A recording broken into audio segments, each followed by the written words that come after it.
Possessed Typewriter. Item Number SCP-325. Object Class Euclid.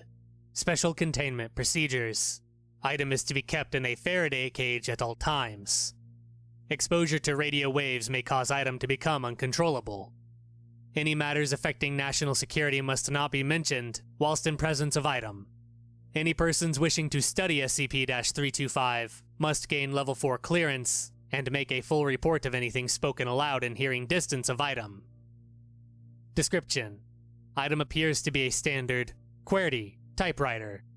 No manufacturer's mark visible. Anything spoken aloud in the presence of SCP-325 is mimicked by item by seemingly typing itself, regardless of language.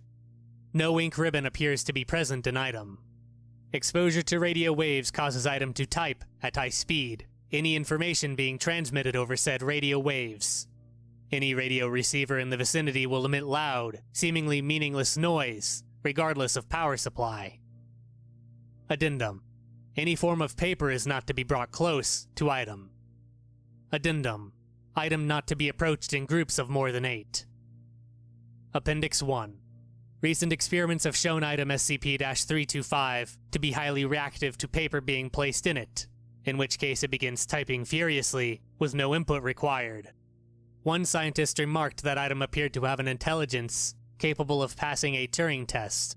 Suggested modification to containment procedures: keep paper clear of item at all times.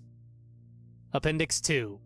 Item was approached by a group of 10 scientists, at which point all keys began typing frantically in an unknown language. Scientists reported feeling intense feeling of uneasiness, which culminated in 2 persons leaving containment area. After the second had left, item returned to normal state. Suggested modification to containment procedures: approach item in groups of 8 or less.